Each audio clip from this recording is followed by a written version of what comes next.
Hola y bienvenidos a calorifrío.com, el portal digital referente de las instalaciones de climatización, refrigeración y construcción sostenible en España. Hoy hablaremos del gas radón y nos centraremos en qué es, en cómo se mide en un edificio, de qué modo está contemplado en el Código Técnico de la Edificación y también hablaremos de cómo un gas invisible y letal puede prevenirse y de qué forma entra en un edificio y cómo se puede evitar.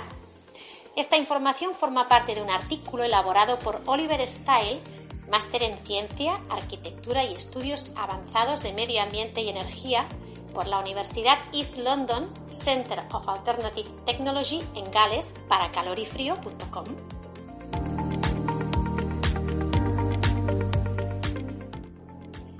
El gas radón es un gas radioactivo de origen natural que puede concentrarse en el aire interior de nuestras viviendas, oficinas, colegios y edificios en general.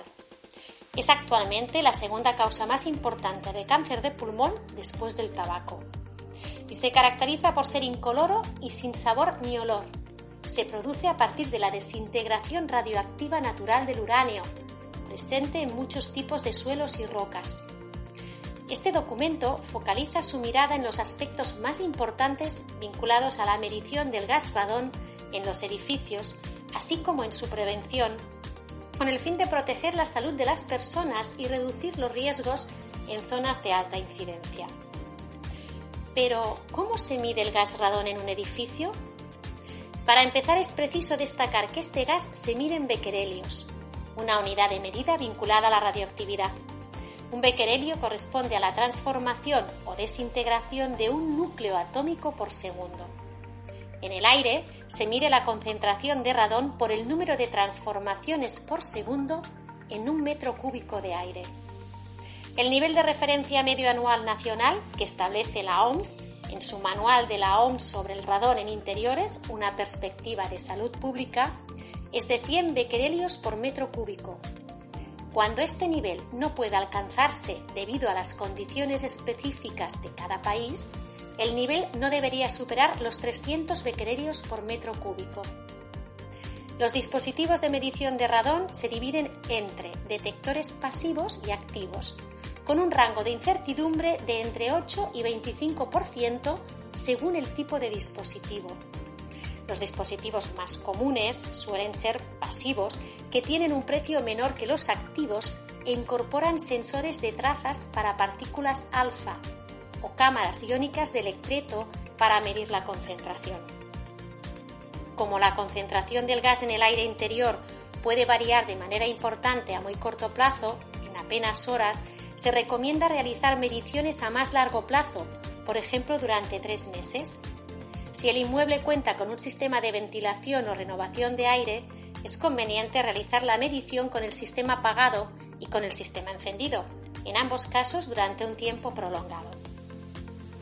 Ahora bien, ¿cómo está tratado el gas radón en el Código Técnico de la Edificación?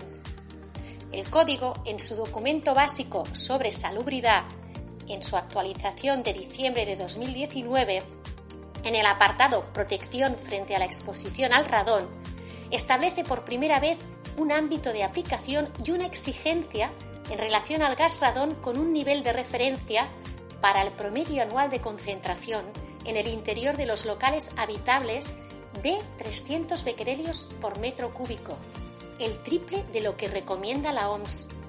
Aplicable a todos los edificios de nueva construcción y ampliaciones, cambios de uso o reformas de edificios existentes, la normativa exige las siguientes medidas conforme la zona de riesgo. En un primer nivel, establece una barrera de protección entre los espacios habitables y el terreno, y una cámara de aire ventilada entre los espacios habitables y el terreno.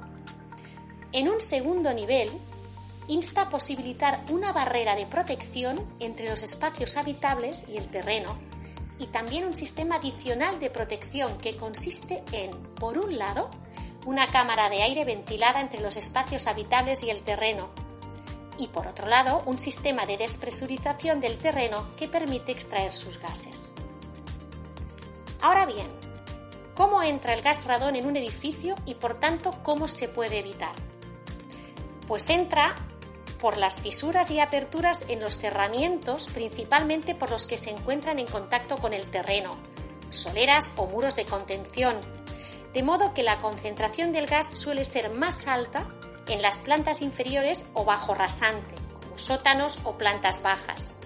Esto se acentúa durante el periodo de calefacción en el edificio, donde el aire caliente sube y por efecto chimenea crea una infiltración de aire en las plantas inferiores y en contacto con el terreno, con una exfiltración de aire en las plantas superiores. Se puede reducir y eliminar la entrada de gas radón mediante una lámina barrera de aire resistente al gas, con un coeficiente de difusión frente al radón menor a 10-11 metros cuadrados por segundo. Es imprescindible, no obstante, que la barrera tenga una continuidad completa con encuentros, juntas, puertas y pasos de instalaciones selladas. Asimismo, es recomendable realizar un ensayo de hermeticidad al aire en fase de obra para detectar fugas y corregirlas. En zonas de primer nivel, como alternativa, se puede proyectar una cámara de aire ventilada entre los espacios habitables y el terreno, por ejemplo un forjado sanitario, aunque es una solución menos segura que una barrera de aire. En zonas de segundo nivel, la barrera de aire es imprescindible junto con una cámara de aire ventilada o bien un sistema de despresurización del terreno. Este sistema consiste en instalar una red de conductos perforados de captación con extractores mecánicos que conducen el aire al exterior.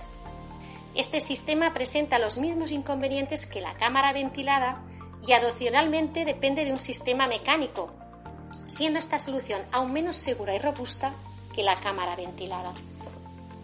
Aunque se han realizado pocos estudios epidemiológicos del posible vínculo entre el gas radón y el agua potable y la incidencia también en el cáncer de estómago, un estudio realizado por Kyle Messier y Mark Lasserre de la Universidad de North Carolina en Estados Unidos indica que el radón en el agua potable aumenta el riesgo de cáncer de estómago. Así pues, el agua se convierte en una vía de entrada doble, por ingestión de agua contaminada o por respirar gas radón evaporado del agua de consumo. En circunstancias normales, la cantidad de radón que se inhala al respirar es mayor a la que se ingiere al beber.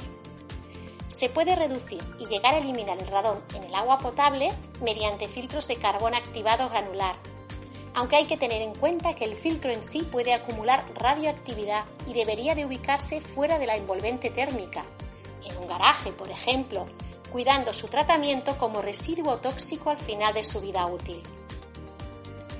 En un estudio sobre la incidencia del gas radón llevado en un conjunto de 122 viviendas en Irlanda, de las cuales 97 tenían certificación Passive House y 25 eran convencionales, Berry McCarron, Xiang Meng y Shane Cocklope se percatan de que el nivel de medio de presencia de gas radón en el interior de las viviendas Passive House está por debajo del 40 becquerelios por metro cúbico, tanto en planta baja como primera, mientras que en las viviendas convencionales el nivel medio es de 104 becquerelios por metro cúbico en la planta baja y de 69 en la primera planta.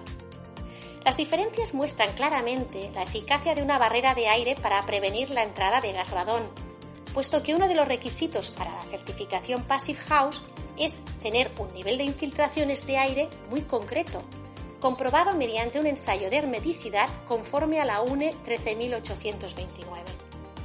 Además, las viviendas Passive House cuentan con un sistema de ventilación controlada con recuperación de calor, que renueva constantemente el aire, eliminando el aire viciado y contaminado e introduciendo aire fresco y filtrado, precalentado por la recuperación del calor de aire de extracción.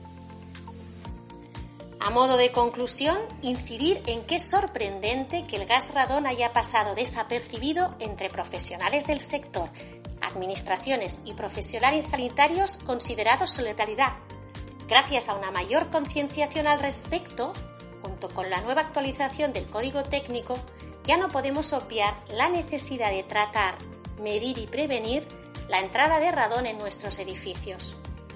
Si se centra la atención en resultados empíricos, estos indican que una barrera de aire o de gas radón junto con un sistema de ventilación controlada es una combinación muy eficaz para reducir el riesgo de radón en un edificio y proteger así la salud de los usuarios. Y eso ha sido todo por hoy. Esperamos que hayáis disfrutado de una pequeña explicación y recordaros que, para más información en relación a temas relevantes sobre climatización, refrigeración y construcción sostenible, podéis acceder a la web calorifrio.com. Y que si además queréis algún tipo de presupuesto para un proyecto de estas características, podéis solicitarlo de manera gratuita en nuestro site Presupuestos. Un saludo, muchas gracias por vuestra atención y hasta pronto.